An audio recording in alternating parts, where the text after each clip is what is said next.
Domingo passado nós fizemos uma abordagem da primeira aliança que foi feita com Abraão, que foi a aliança da graça. Nós vimos que Melquisedeque, quando ele apresentou-se, ele veio diante ao encontro de Abraão, ele trouxe pão e vinho. E ali está identificado para mim os elementos da nova aliança que Jesus, na noite em que ele foi traído, ele partiu e deu aos discípulos. E nós ilustramos essa questão com aquela história do pai que tinha várias obras de arte, mas ele teve um retrato do filho que morreu na guerra, e naquela exposição, naquele leilão, o quadro do filho estava sendo apresentado e ninguém queria comprar, porque era fraco, não era um Van Gogh, não era um Renoir, não era um Rembrandt, era simplesmente o filho, e isso mostra a nossa cultura, que nós sempre valorizamos mais essas coisas que são humanamente valorosas, mas estava lá o quadro do filho para ser vendido, e depois de muito problema, você depois, se você não viu a história, volte e dê uma olhada nessa palavra. O jardineiro da família comprou por 10 libras aquele quadro, e com isso ele passou a ser dono de todos os quadros de milhões de dólares e da fortuna. Porque quem tem o filho tem a vida e tem tudo. Então nós ilustramos isto para entender que a graça de Deus, que veio por meio de Jesus Cristo, ela antecede a qualquer realidade. Vimos que a aliança da lei ela veio 430 anos depois, né?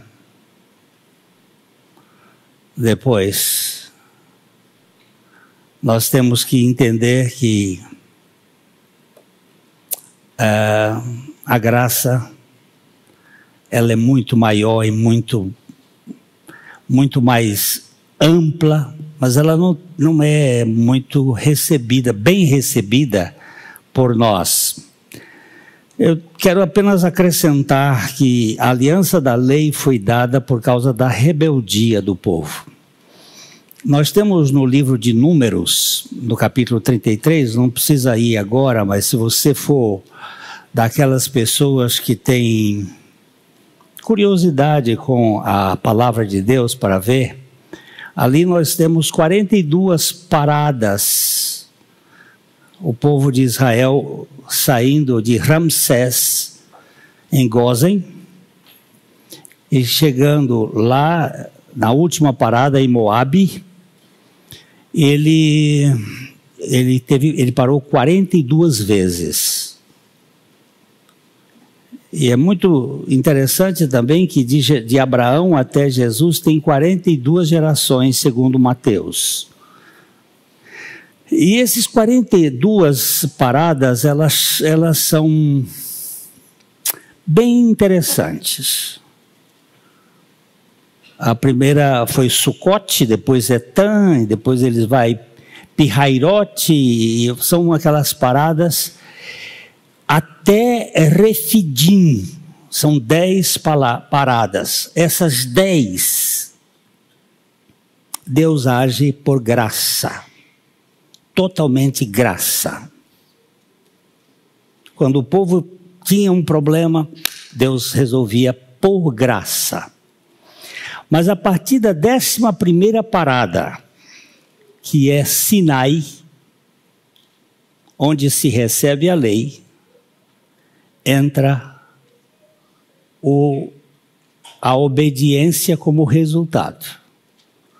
Se você obedecesse, aí viria a bênção. Se você não obedecesse, viria a maldição.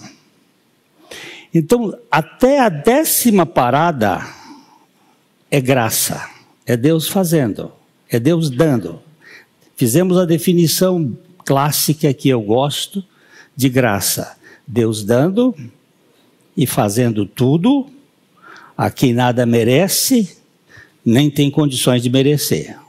Porque depois, eu não merecia quando eu era pecador. Agora que eu sou uma nova criatura, eu passo a merecer. Continua sem mérito. É graça. É graça. Então, aquelas 10 paradas, é Deus fazendo.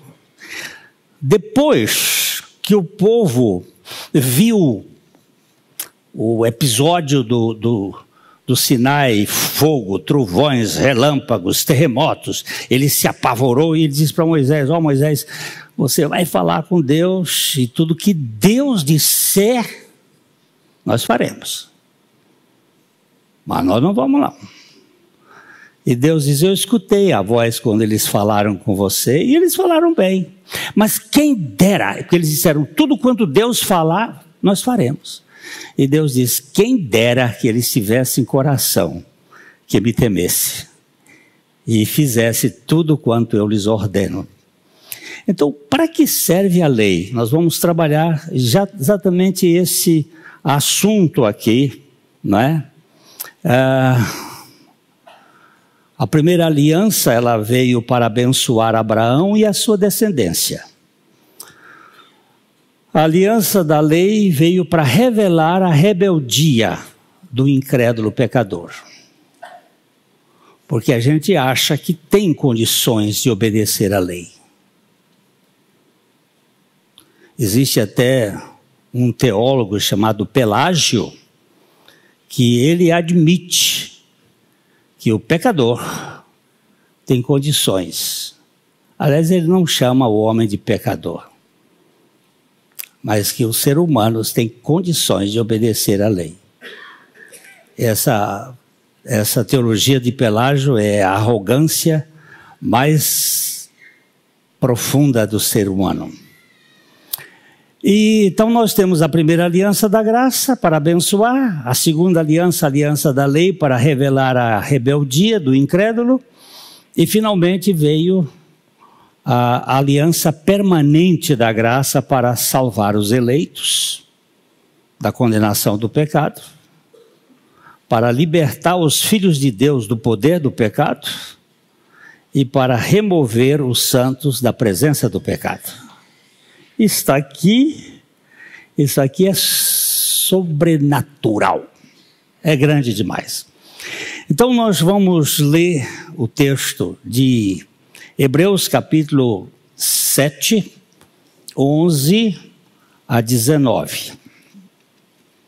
Hebreus 7, 11 a 19. Se, portanto, a perfeição houvera sido mediante o sacerdócio levítico, pois nele baseado o povo recebeu a lei, que necessidade haveria ainda de que se levantasse outro sacerdote segundo a ordem de Melquisedeque e que não fosse contado segundo a ordem de Arão?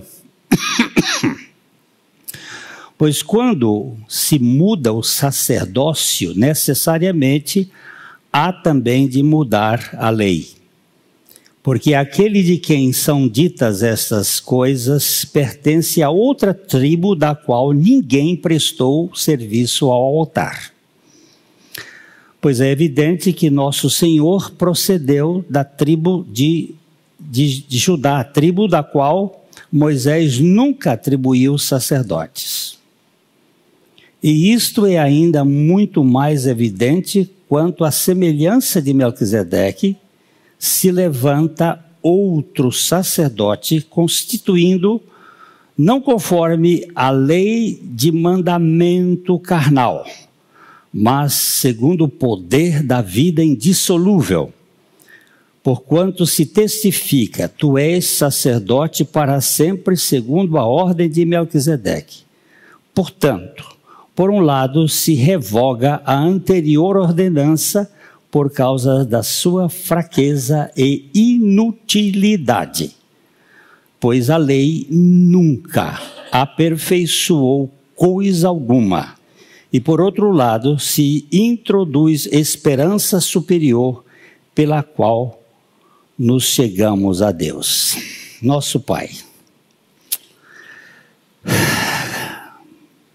Glorifica o teu próprio nome, santifica o teu nome. Venha o teu governo sobre nós e revela-nos a pessoa do teu Filho, este sumo sacerdote eterno da tua eterna salvação. Edifica a tua igreja, salva os teus escolhidos na eternidade. Enche o teu povo de alegria, a alegria do teu Espírito Santo. E fala conosco pela palavra, por essa exposição, no nome de Jesus. Amém. O sacerdócio de Melquisedeque, no sacerdócio de Melquisedeque, a lei foi reduzida a 2 mandamentos. Vamos dar uma olhadinha em Lucas, capítulo 10, versículo 27.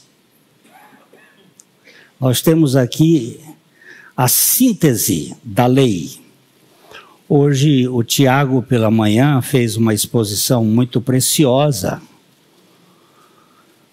muitíssimo preciosa, sobre a nossa língua togada,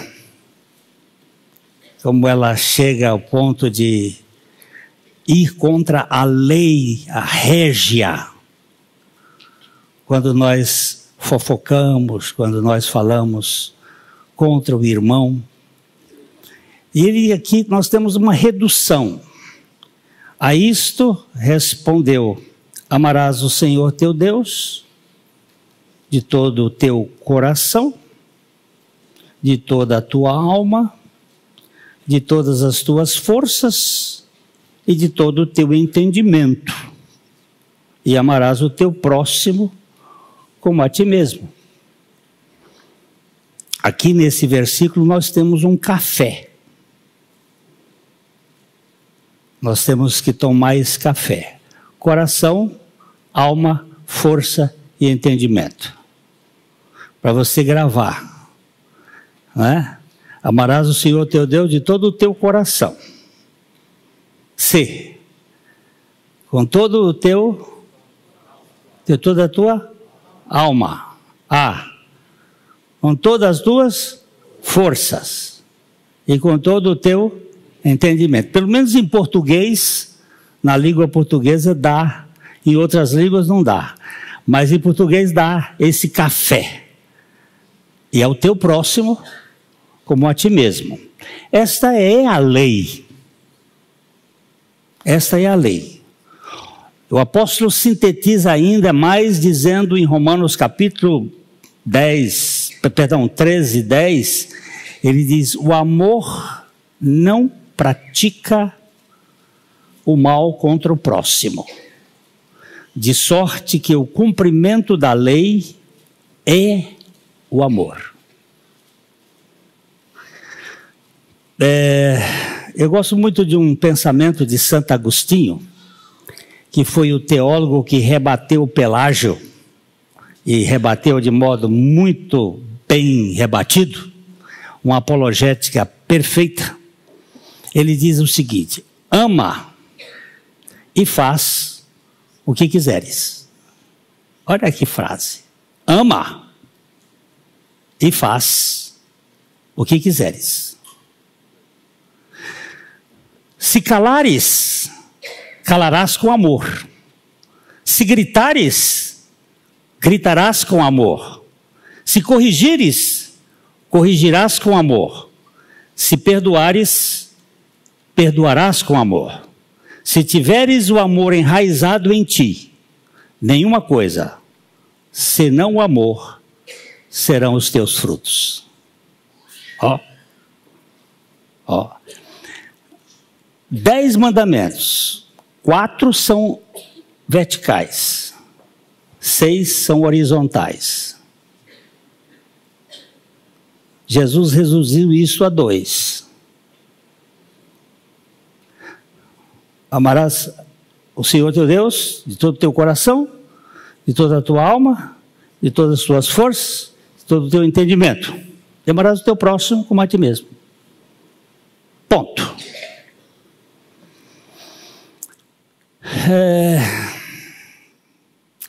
Nós vivemos num mundo em que só a ética do amor de Deus define a ética cristã. Define a postura cristã. O amor. Vocês serão conhecidos meus discípulos se vocês amarem uns aos outros. Nós vimos que ao mudar o sacerdócio, muda-se a lei. Vamos ver o versículo 12. Hebreus 7, 12. Pois quando se muda o sacerdócio, necessariamente há também mudança da lei. Uau! Como é que pode? A questão é, ao mudar o sacerdócio levítico pelo de Melquisedeque, mudou-se também a lei? Sim. Mudou-se a lei. Então a lei do Antigo Testamento era imperfeita? Não. Nós lemos no Salmo 19, versículo 7. Salmo 19, 7. A lei, você tem Bíblia aí? Me ajudem juntos? A lei do Senhor é perfeita e restaura a alma. O testemunho do Senhor é fiel e dá sabedoria aos simples. Então, a lei do Senhor é perfeita. E mudou a lei, mas ela não pode aperfeiçoar. Ela é perfeita, mas ela não pode aperfeiçoar. Vamos voltar a Hebreus capítulo 7, verso 19. Hebreus 7, 19. Prestem atenção, não fica dormindo não. Presta atenção. Ele diz assim, pois a lei nunca aperfeiçoou coisa alguma. Por outro lado, se introduz a esperança superior pela qual nos chegamos a Deus. A lei nunca aperfeiçoou coisa alguma. A lei é perfeita, mas ela não aperfeiçoa. Se a lei não era imperfeita, a lei era ruim? Também não.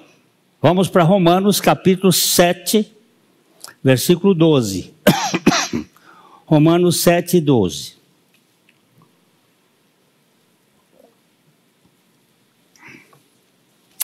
Por conseguinte, a lei é o quê? Santa. E o mandamento é o quê? Santo, justo e bom.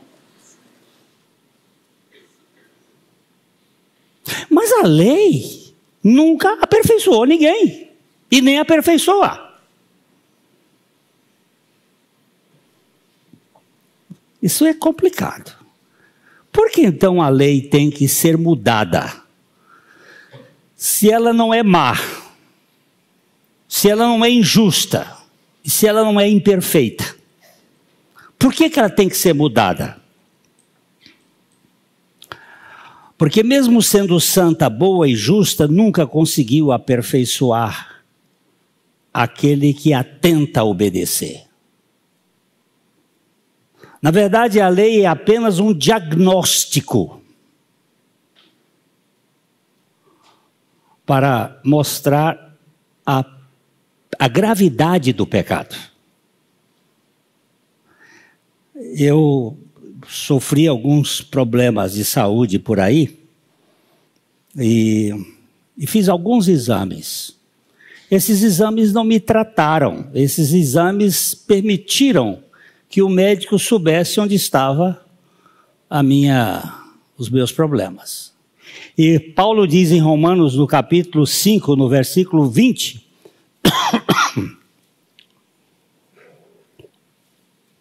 Romanos 5, 20, sobreveio a lei para quê? Avultasse a ofensa. Agora para frente é outra coisa boa. Aqui para frente ele diz, mas onde abundou o pecado, superabundou a graça. A graça é tratamento, a graça é cura, a graça é libertação. Por que o pecado não terá domínio sobre mim? Porque eu não estou debaixo da lei, mas estou debaixo da graça. Isso é maravilhoso. Mas a lei veio para que mostrasse a gravidade do pecado. Eu garanto que quando o Isaac quebrou a perna e andou, ele foi querer ser herói para segurar uns espelhos aí, uns vidros, e acabou se machucando, quebrando. Ele teve que fazer uma opção de exames. Mas os exames não trataram dele, não. Né? E a lei não vai tratar de nós, não. Você pode ser obediente do jeito que quiser. Mas então nós vamos ter que desprezar a lei? Calma, vamos com calma. A lei de Moisés, ela fala do caráter, o caráter santo, justo e bom de Deus. Nós não temos essa capacidade. Era uma lei espiritual do lado de fora, escrito em tábuas de pedra, enquanto que do lado de dentro do ser humano há um conflito carnal, bem no âmago do coração de pedra. Romanos capítulo 7, verso 14. Nós temos dentro de nós uma guerra. Porque bem sabemos que a lei é espiritual. Eu, todavia, sou carnal, vendido à escravidão do pecado. A lei é boa, é justa, é perfeita. Mas como é que eu posso praticar a lei? Nós vínhamos vindo para cá agora e o sinal ficou vermelho e o motorista que estava na nossa frente parou e depois rompeu com o sinal vermelho. Eu disse, a lei desse cara está do lado de fora, não está do lado de dentro. Ele obedece só quando convém. Porque ele está, talvez com pressa, talvez esteja com outras ambições no caminho, e ele não para. Ele não tem aquela postura da irmã, da freira, que ia dirigindo a sua Kombi. E o sinal ficou vermelho, e ela olhou para um lado e para o outro, e passou o sinal vermelho e o guarda apitou lá na frente. E chegou para ela e disse, irmã, a senhora não viu o sinal vermelho? Ela disse, eu vi, eu só não vi o senhor. Porque essa é o que acontece muitas vezes conosco. A lei não está internalizada. Nós estamos cumprindo exteriormente se houver punição, se houver correção, se houver alguma coisa que nos impeça O caráter espiritual de Deus, definido por uma lei espiritual do lado de fora do ser humano, não podia obrigar o coração carnal a cumprir essa lei santa, boa e justa. Não tem condições. Sendo boa, justa, santa e um coração imperfeito, ele não vai obedecer. De jeito nenhum. Por isso é necessário uma mudança de sacerdócio. Mas ao mudar o sacerdócio, não se muda a essência da lei, muda-se a locação da lei. Antes a lei era um código, com uma repressão da carne rebelde pelo pecado. Havia uma lei do lado de fora. Encontrava-se do lado de fora exigindo a perfeição do imperfeito pelo seu cumprimento. Era uma questão de obediência à norma santa, justa, boa, por uma pessoa imperfeita, rebelde, egoísta e orgulhosa. Por lado de dentro ele não está. Eu tive uma palestra há alguns anos com um pregador que esteve no Vietnã. E ele ficou alguns anos, acho que 2 anos lá. 2 ou 3 anos, e quando ele foi dos Estados Unidos para a guerra, o filhinho dele tinha meses.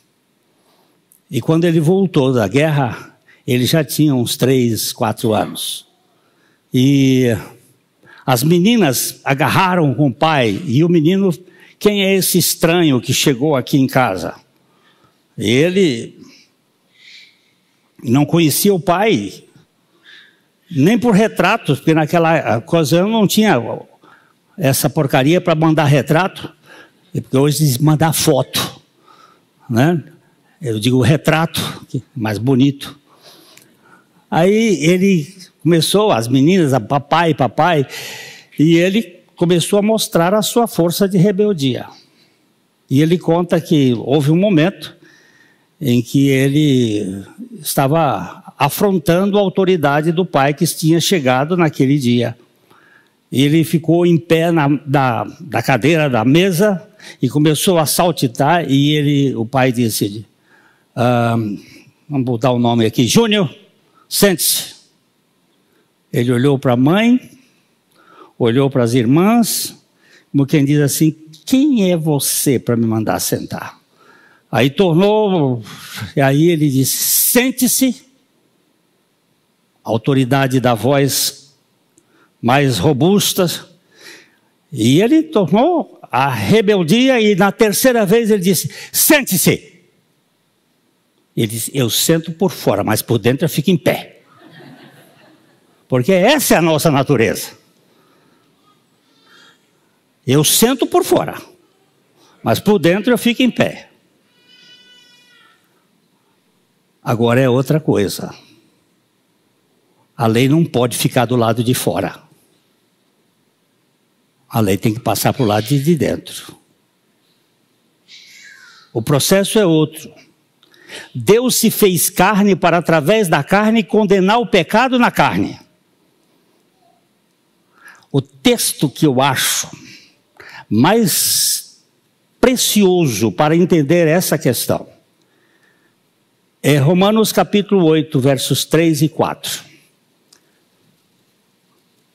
Quando Cristo vem morar na carne, vindo a expressar a sua vida como a própria lei.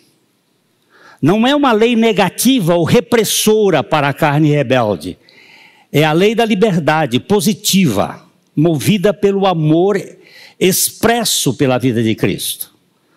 Nós lemos assim em Romanos 8, 3 e 4. Porquanto o que fora impossível à lei no que estava enferma pela carne, isto fez Deus enviando o seu próprio Filho em semelhança da carne, em semelhança de carne pecaminosa, e no tocante ao pecado, e com efeito condenou Deus na carne o pecado, a fim de que o preceito da lei se cumprisse em nós, que não andamos segundo a carne, mas segundo o Espírito.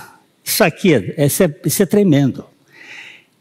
Esse texto fez Samuel, Frederico, Christian Hahnemann criaram a homeopatia. Este homem, um alemão, descendente de judeus, Samuel,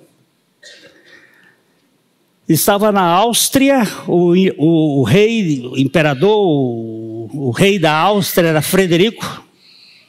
Christian, porque o seu pai havia se tornado cristão e ele pertencia a uma igreja protestante luterana.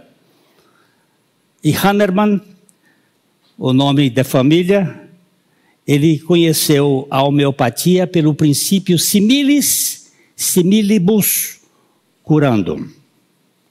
O similar cura o similar.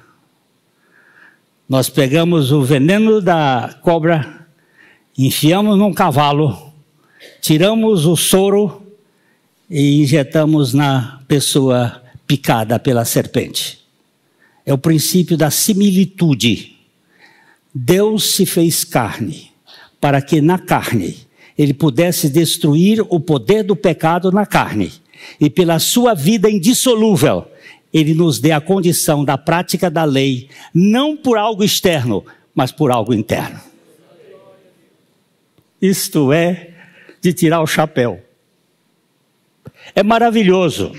A lei saiu de um código externo para uma transfusão de vida interior. Ela saiu dali da placa para emplacar o meu coração da vida de Cristo.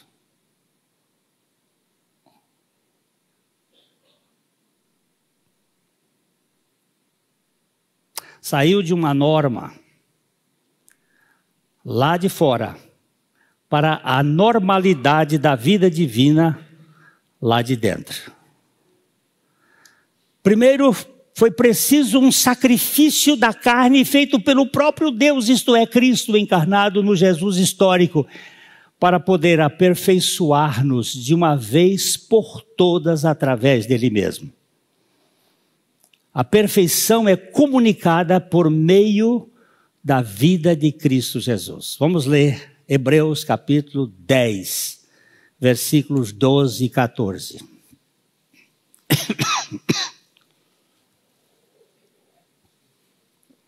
Hebreus 10. Jesus, 10, 12. Jesus, porém, tendo oferecido para sempre um único sacrifício pelos pecados, assentou-se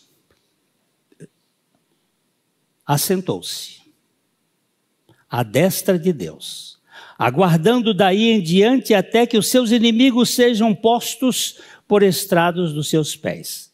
Porque com uma única oferta aperfeiçoou para sempre os que estão sendo santificados. Preste atenção. Ele não disse aperfeiçoará. Já existe uma perfeição. Para sempre. Ainda que nós estejamos sendo santificados. Aperfeiçoou com uma única oferta. Por isso nós não temos repetição de sacrifício. Nem físico, nem missal. É um único sacrifício de Jesus Cristo que foi feito, que pode salvar totalmente. E por que então servir a lei? Para que serve a lei? Para voltar o pecado e para nos conduzir a Cristo. Nós lemos em Gálatas capítulo 3, versos 24 e 25, que o objetivo da lei, em última análise, é nos conduzir à fonte da nossa salvação, que é Cristo. Gálatas, eu disse Gálatas? Gálatas 3, 24 e 25. De maneira que a lei nos serviu de aio para nos conduzir a Cristo, a fim de que fôssemos justificados pela fé. Mas tendo vindo a fé, já não permanecemos subordinados ao aio. O que é aio? Pedagogo. O que é pedagogo? Vem cá, Davi. Vem cá. Fica aqui do meu lado, Davi. Me dá a sua mão aqui. Eu sou o aio. Eu sou o pedagogo. Eu vou conduzir, Davi. Eu vou conduzir. Pode vir aqui, Davi. Não precisa ficar com medo, não. Você vai ser conduzido por mim até aquele que pode satisfazer plenamente, que é seu Pai. E aqui a lei nos conduz a Cristo. Porque ela sendo boa, justa, perfeita, ela não pode nos aperfeiçoar. Mas ela nos leva àquele que pode nos aperfeiçoar. Porque ele vai tirar de nós a rebeldia do pecado. Ele vai tirar de nós a desobediência voluntária. Então, é este o processo. A lei sai da exterioridade para a interioridade, pela vida de Cristo. A finalidade da lei, portanto, é levar-nos à vida do próprio Cristo, vivendo em cada um que nele crê, como sendo a sua perfeita justiça. Ela vai conduzir-nos para ele. A vida de Cristo transpirando o caráter da lei em nosso ser transformado pela graça, sem qualquer correspondência legalista de nossa parte, ela vai nos gerar uma conformidade com o caráter de Deus. Romanos capítulo 10, versículo 4. Eu já citei esse texto aqui, quando Paulo diz que o fim da lei é Cristo, para a justiça de todo o que crê. Cristo. Com o novo pacto, tem-se um novo sacerdote e uma lei interior. O caráter de Deus se torna vivo e pessoal na manifestação interna da maneira de ser dos filhos de Deus. A lei agora é a expressão da vida em nosso ser regenerado, a vida de Cristo. Nunca, jamais, uma repressão da natureza adâmica. Não tem força para coibir o velho homem. Ela pode frustrá-lo, mas ele vai lá. Um pastor gritou para mim assim, muito forte, disse: mas meu velho homem desceu da cruz. Eu digo, ele não foi crucificado com Cristo. Porque se foi crucificado com Cristo, Cristo não desceu da cruz. Eu tenho uma natureza terrena, sujeita ao pecado. Mas o meu velho homem, servo do pecado, este foi crucificado. E por isso agora existe possibilidade de obediência à vida de Cristo. Ou seja, a pessoalidade da lei que está em mim.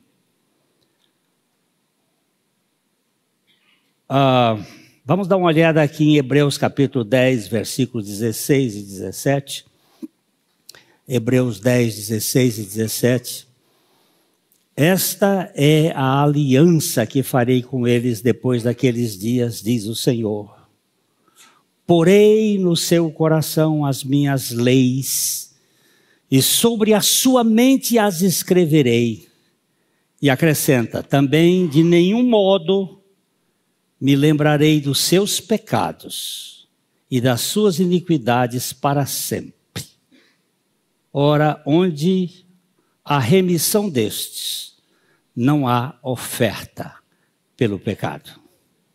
Onde é que está a lei hoje? No meu coração. Como? Pela vida de Cristo.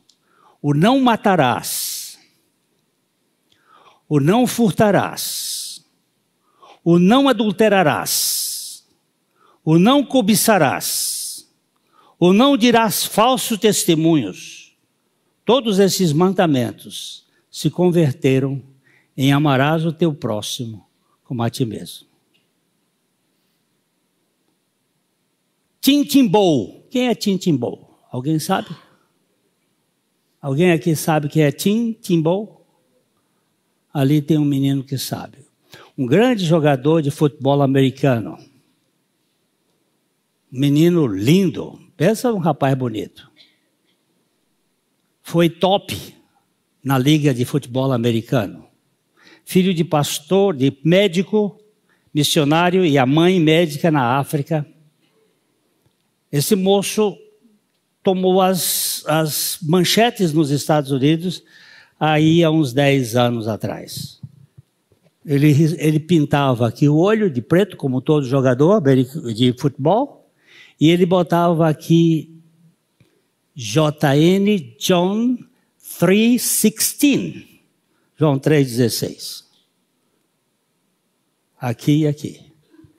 E toda vez que ele fazia um touchdown, ele ajoelhava e botava a mão para cima. O presidente da liga americana disse: você não pode fazer propaganda religiosa jogando futebol. Você não pode botar isso aqui. E ele disse que enquanto ele estivesse jogando, ele ia testemunhar de Jesus Cristo. E agora ele tinha que... E aí ele disse: eu vou tirar. Vou apagar o João 3,16. E o repórter chegou e disse: Tim, como é que você vai fazer? Disse que ia propagar o nome de Jesus e agora o presidente da liga mandou que você apagasse. Ele disse: eu vou obedecê-lo, porque a minha Bíblia diz para obedecer às autoridades. Porém, Deus tem os seus métodos. E eu vou testemunhar do Senhor. Coincidência. 7 coincidências com o número 3,16. Ele fez no final 316 jardas. Ele fez jogadas de 31 metros e 6. E assim foram 7. De tal maneira que o irmão dele, anotando, disse para ele assim: Tim, você fez 7 jogadas de 3,16. E aquilo espalhou nos Estados Unidos. Os moços queriam conhecer esse moço que deixa de pintar aqui, mas pinta aqui. Porque ele tinha uma vida. E eles disseram: mas não vamos destruir essa vida. Puseram uma moça linda, hollywoodiana, para conquistar o Tim-Tim-Bow. Ele foi para o restaurante com ela para jantar. E ela deu-lhe uma cantada. Ele disse: menina, você é muito linda. Qualquer homem gostaria de ter qualquer coisa com você. Mas eu tenho um compromisso com Jesus Cristo. Eu só vou me casar com a mulher que Deus me der. O que eles fizeram? Não puseram pegá-la, botaram no banco. E ele não jogou. E ele começou a turma chamar para ele falar. Ele hoje tem um ministério. Ele fala para 70 mil jovens com muita facilidade nos Estados Unidos. Do testemunho. E Deus já lhe deu a moça. Ele já é casado e já tem filhos. E Tim-Tim-Bow hoje é o melhor comentarista de futebol americano para os americanos. Porque ele não tinha uma lei externa, ele tinha uma vida interna que lhe dava condição de comportamento. Quando eu fui aos Estados Unidos, a última vez eu trouxe uma camisa dele. Não por ser um ídolo para mim, mas por ser uma referência. Um homem que traz a lei no seu interior. A lei de Cristo, vivida. Do negativo para o positivo. O comportamento correto deixa de ser um mero dever moral para revelar-se o poder dinâmico da vida indissolúvel de Cristo em nosso ser. Vamos dar uma olhada de novo em Hebreus 7, 15 e 16. Hebreus 7, 15 e 16. E isto é ainda muito mais evidente quanto à semelhança de Melquisedeque se levanta outro sacerdote, constituído não conforme a lei de mandamentos carnal, mas segundo o poder da vida indissolúvel. O coração de pedra é transformado num coração de carne. Adão, que foi feito do pó da terra, que era pedra, agora é substituído pela vida do Filho, que vem de Eva, feito dos ossos e da carne de Adão, que era carne. A lei mosaica foi esculpida na pedra. A lei da liberdade foi implantada pela vida de Jesus, o Verbo encarnado que nasceu da mulher no nosso coração. Eu não preciso de um mandamento externo para não matar. Eu tenho um mandamento interno, que é a vida de Jesus, que pode fazer com que eu viva, não mais eu, mas Cristo viva em mim. O sumo sacerdote da ordem de Melquisedeque transfere a lei do exterior para o interior. Remove a repressão da carne pela supressão da cruz em favor da expressão da vida ressurreta de nosso Senhor em nosso espírito. Presta atenção. A lei do Velho Testamento reprime. A cruz de Cristo suprime. A ressurreição de Cristo exprime a sua vida. A lei do Velho Testamento, ela reprime o velho homem, ela tenta coibir você, mas isto é pecado, e você fica alucinado. Hã? Vai para o inferno, e você fica alucinado. Porque a carne manda, mas a cruz não reprime, a cruz suprime. Ela mata. Ela vai no gogó. Cadê o homem? Morreu. Não está mais aqui. E agora? Ela se exprime pela vida de Cristo. A vida de Cristo no nosso interior. Demove o negativo da legalidade para promover a ética positiva do amor. A ética cristã modificou a sociedade no perímetro do direito romano, mas agora estamos assistindo o retorno da incivilidade dos povos bárbaros, onde a lei pulou do código para um juiz togado tirano. Não retiro uma letra dessa afirmação. A nossa sociedade está sendo invadida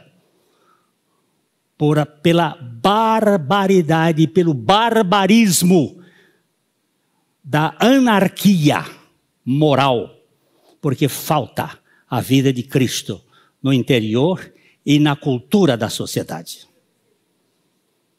Entretanto, a lei do sacerdote de Melquisedeque, que é internalizada na identidade da vida de Cristo, muda tudo. Não mais eu. Entretanto, a lei se torna pessoal. Se Cristo vive em mim, se Cristo vive em você, a ética dos mandamentos de Deus é a vida de Cristo. É a vida. Quem tem o Filho tem a vida. O que conta agora não são os atos corretos em si mesmos, mas as atitudes governadas pelo amor de Deus em nossos corações. Você conhece muito bem o que Paulo escreveu em 1 Coríntios 13, e eu vou só usar uma paráfrase. O amor é paciente e é extremamente bondoso. não é invejoso, não se vangloria, não se orgulha, não maltrata ninguém, não procura os seus próprios interesses, não fica irado, não guarda rancor. O amor não se alegra com a injustiça, mas faz festa quando a verdade triunfa. O amor tudo sofre, tudo crê, tudo espera, tudo suporta.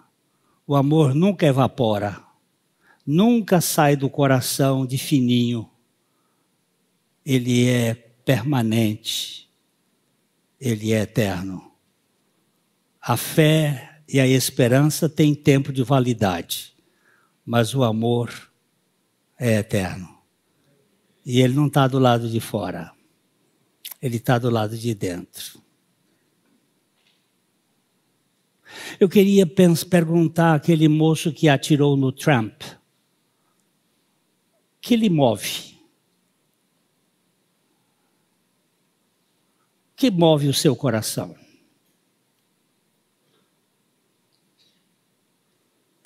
O que move no nosso coração a agredir as pessoas? A detestar as pessoas?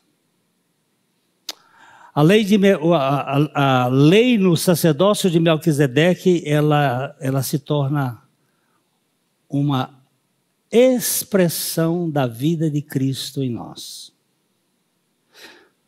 Nossos grandes problemas são pequenos para o infinito poder de Deus. Os nossos maiores problemas são ínfimos para aquele que mede o universo a palmo e conta as estrelas e nenhuma delas falha ao seu chamado. Isso é só para deixar a mente da gente um pouco mais barafundada, confusa. Um Deus que tem um macrocosmos infinito e o maior problema seu é ínfimo diante do poder dele.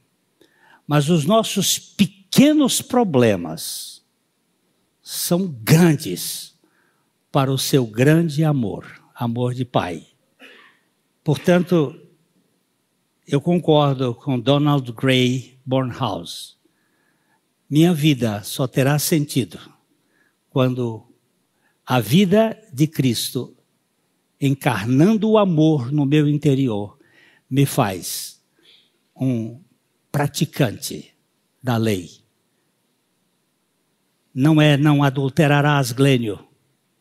É ame esta moça ou essa mulher. Não é não cobiçarás, Glênio. É ame. Que aí você pode dizer como o Santo Agostinho. Eu vou repetir. Ama e faz o que quiseres. Se calares, calarás com amor. Se gritares, gritarás com amor. Se corrigires, corrigirás com amor. Se perdoares, perdoarás com amor. Se tiveres o amor enraizado em ti, nenhuma coisa, senão o amor, serão os teus frutos. Eu termino contando uma pequena história de Dwight Moody. Moody foi um pregador americano, um evangelista, um homem simples, vendedor de sapato, que Deus tirou da loja para pregar o evangelho. Só que ele tinha 2,5 metros de altura e pesava 140, 150 quilos. Era um homem realmente valoroso, robusto. E tinha uma adolescente na igreja um dia, dando um problema, rebelde, gritando. Adolescente bem fortezinho. E o Moody disse: irmãos, vocês vão cantar um hino aqui agora, bem alto, que eu vou tratar com esse menino aqui atrás. Mas eu quero que vocês cantem bem alto, para que os zunidos e os gritos dele não sejam ouvidos. Pegou o menino pelo braço, levou lá dentro, tirou a cinta e deu-lhe uma surra e disse: vai, senta e fica lá. 2 dias depois o menino chegou e disse: pastor Moody, eu não sabia que o senhor me amava tanto. Porque quem ama corrige. Mas se bater, bata com amor.